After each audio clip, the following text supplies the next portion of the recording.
paano ko nailipat ang aking GCash account sa ibang phone nang kinakailangan mag-unregister.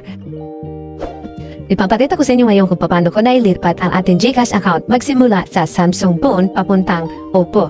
Yan, kung mapapansin nyo, nandito na tayo ngayon at makikita nyo na ang device name. So, gagawin natin, balik tayo sa GCash. Click natin yung GCash. And then, enter lang natin ang ating MPIN. Yan. And then, ayan, makikita nyo na ang inyong GCash account na successfully na transfer natin. Opo, posible pumilipat ang GCash account sa ibang phone nang hindi mo na kailangan mano-mano na mag-unregister sa lumang device o lumang phone. So note lang po, hindi mawawala ang pera sa wallet mo kapag nagpalit ka ng phone. Ito marami kasi ang nagwo-worry dito, no? Pero bibigyan ko kayo na asurasta at nakita nyo naman na nando pa rin ang ating balance sa ating wallet. So kung wala ka ng access sa lumang phone, maaari ka pa rin mag-login sa bagong device basta makapag-OTP ka lang. So manggagawa mo lang ito kapag una, nasa iyo pa rin ang SIM card na nakarehistro sa GCash para makatanggap ka ng OTP. At kung nasira naman ang phone mo pero buo pa rin ang iyong SIM card. So kung di nyo natanggap ang OTP, may video na rin tayo para sa updated na OTP at pwede mo na rin itong makita sa loob mismo ng app. Hindi ka nalalabasa, ilalagay ko rin na link sa description para mapanood mo anytime.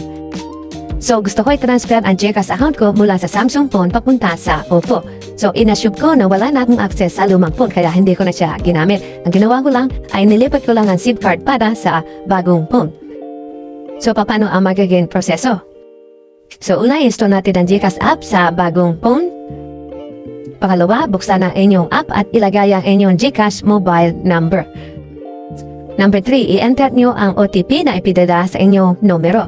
So dito medyo nagduda ako dahil wala ako natanggap na OTP. So nag-text muna ako sa number para masiguro ko na okay ang aking SIM card at okay naman natanggap ko yung message. So note lang, 2 times na ako nag-request ng OTP dahil kapag sunod-sunod, maaari kang makakita ng error katulad ng too many requests o pansamantalang hindi makakatanggap ng OTP. Pero pwede mo rin siyang ulitin after 15 minutes. So tinry ko ulit after 50 minutes pero this time, tinry ko naman yung nabanggit ko kanina na in-app OTP. So sinet ko ang phone para makareceive ng OTP sa app mismo. Pero wala pa rin dumating na OTP. So medyo disappointed na ako kaya tinigil ko muna at naghintay na lamang. Hindi ako gumawa ng ticket o nag-chat kay Gigi. Then, after 1 hour, sunod-sunod na dumating ang lahat ng OTP. So, inassume ko na lang na na-delay ang OTP kahit na ang gamit kong SIM ay TM.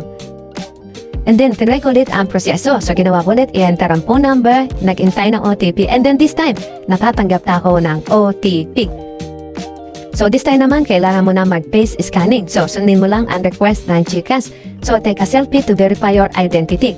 And then lalabas na ang message na, it looks like you changed your phone dahil galing nga tayo ng Samsung papunta ibang phone. So click nyo lang ang I want to register this phone.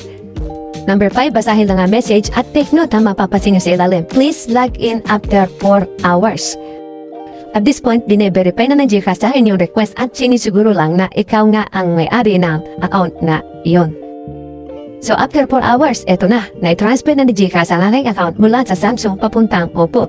And to mind you pati yung balance ko na ilipat din kahit barya lang yan, ibibigay pa rin yan sa'yo.